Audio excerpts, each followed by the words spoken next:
Good morning. ఎలా ఉన్నారు అందరూ? తమ్లైన్ చూశారు కదా, నెల్లూరు చేపల పులుసు చేసేద్దామా? మరి వచ్చేసేయండి. కావాల్సినవి టమోటాలు. వీడియో కొద్దిగా ఫాస్ట్గా ఉందండి, ఏమనుకోవద్దు. టమోటాలు, ఎర్రగడ్డలు, చింతపండు, 50 గ్రాముల చింతపండు నానబెట్టుకున్నానండి. ఉల్లిపాయలు అవన్నీ కోసేసుకున్నాను. ఒక బౌల్లో ఉల్లిపాయలు వేసుకోవాలండి.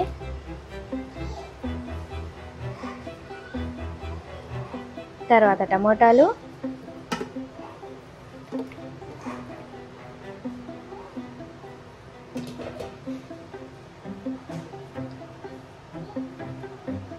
రెండు స్పూన్ల కారం,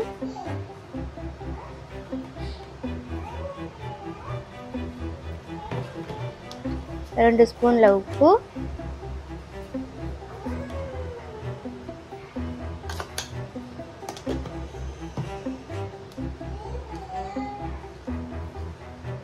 కొద్దిగా పసుపు. ఇవన్నీ బాగా మిక్స్ చేయాలండి. చేత్తో ఒత్తుకుంటూ బాగా కలుపుకోవాలి. అంటే టమోటాలు కొద్దిగా నలిగేలాగా. ఇలా చేస్తేనే టేస్ట్ అండి కూర. చాలా అంటే చాలా సింపుల్. అస్సలు రాని వాళ్ళు కూడా ట్రై చేయొచ్చు. ఫస్ట్ టైము చాలా బాగా వస్తుంది. ట్రై చేసి చూడండి ఒకసారి. ట్రై చేస్తే మాత్రం ఖచ్చితంగా నాకు కామెంట్ చేయండి ఎలా వచ్చిందో. చింతపండు పులుసు వేసుకుంటున్నాను. 50 గ్రాముల చింతపండు నానేసుకుని గుజ్జు తీసి పక్కన పెట్టుకున్నాను. అది కూడా కలుపుకోవాలి. టేస్ట్ చూసుకుంటే మీకు అర్థమైపోతుంది ఈ స్టేజ్లోనే ఉప్పు, కారం, పులుపు సరిపోయిందా లేదా అని. నాకైతే అన్నీ సరిపోయాయి. మీకు సరిపోకపోతే ఏదైనా సరిపోకపోతే యాడ్ చేసుకోండి. స్టవ్ మీద కుక్కర్ పెట్టానండి. 4 స్పూన్ల ఆయిల్ వేసాను. చేపల కూర కదా, ఆయిల్ ఎక్కువ ఉంటేనే బాగుంటుంది.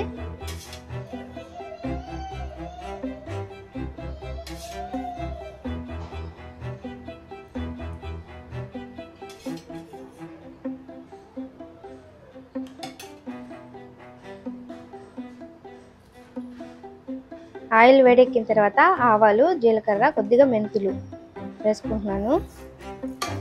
అవి చిటపట్లాడిన తర్వాత కరివేపాకు, 2 పచ్చిమిర్చి మధ్యలో కట్ చేసుకొని అవి కూడా వేసుకుంటాను.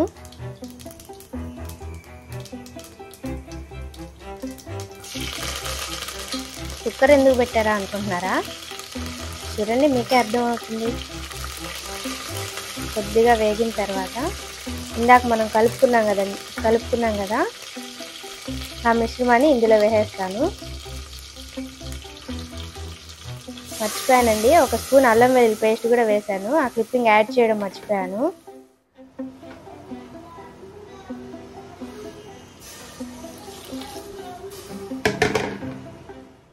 ఇప్పుడు కుక్కర్కి మూత పెట్టేసి నేను ఒక 4 విజిల్స్ పెట్టుకున్నాను. 4 విజిల్స్ అయిన తర్వాత చూద్దాం ఎలా ఉందో.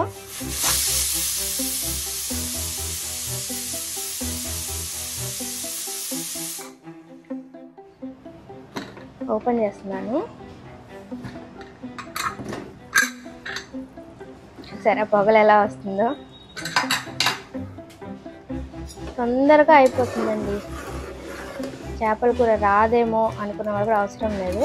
ఫస్ట్ టైం చేసినా సూపర్గా వస్తుంది. టేస్ట్ చూసుకోండి. ఈ స్టేజ్లో కూడా మీకు ఏమైనా సరిపోకపోతే ఉప్పు, కారం అవన్నీ వేసుకోవచ్చు. నాకైతే అన్నీ సరిపోయాయి.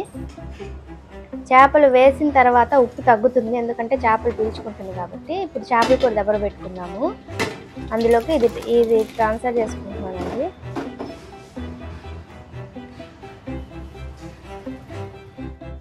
చేపలు కూడా వేసేసాను. ఆ క్లిప్పింగ్ మిస్ అయింది యాడ్ చేయడము. ఉప్పు వేసుకుంటున్నాను.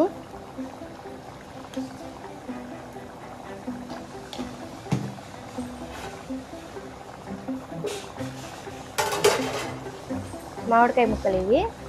తొక్కు కొంచెం గట్టిగా ఉంది కాబట్టి పీల్ చేసుకున్నాను. నెల్లూరు చేపల పులుసు అంటేనే మామిడికాయ ముక్కలు ఉండాలి కదా, మరి అది లేకుండా నెల్లూరు పులుసు అవ్వదు కదా. చేపలు వేసిన తర్వాత చెయ్యి అస్సలు పెట్టకూడదు.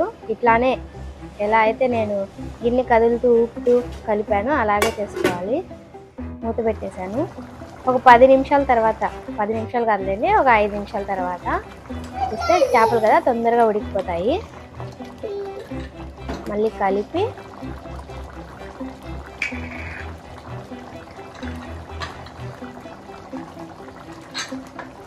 ఇది చేపల కూర పులుసు. ఇందులో 2 స్పూన్ల ధనియాలు, 1 స్పూన్ మెంతులు దోరగా వేయించి పొడి చేసి పెట్టుకున్నాను. చేపల కూర అప్పుడు వాడతాను. 1 టీ స్పూన్ అండి, టేబుల్ స్పూన్ కాదు, టీ స్పూన్ వేసుంటాను పొడి. కలిపి కొత్తిమీర చల్లుకున్నాము. అంతే అండి, నెల్లూరు చేపల పులుసు అయిపోయింది. చాలా ఈజీగా వచ్చింది కదా, టేస్ట్ కూడా అంతే బాగా ఉంటుంది. మూత పెట్టేద్దాము. చూడండి, ఒక 10 నిమిషాలు సిమ్లో పెట్టుకొని ఒక 10 నిమిషాలు ఉడకబెట్టుకోండి. చెప్పాను కదా ఉప్పు తగ్గుతుందండి, చేప పీల్చుకుంటుంది కాబట్టి ఇంకొంచెం ఉప్పు వేసాను. ఒకసారి కలిపి ఇంకా పెద్ద స్టవ్ కట్టేద్దాము. చాలా సింపుల్, తొందరగా అయిపోతుంది. ఎవరైనా చేయొచ్చు. వచ్చో రాదేమో అని భయపడాల్సిన అవసరమే ఉండదు. అన్నీ కలిపి ఇట్లా వేసుకుంటే చాలా బాగుంటుంది. మీకు నచ్చితే నా వీడియోకి లైక్ ఇవ్వండి, కామెంట్ చేయండి. ఇంకేమైనా డౌట్స్ ఉన్నా లేకపోతే ఏమైనా నాకు సలహాలు ఇవ్వాలన్నా. Thank you. బాయ్.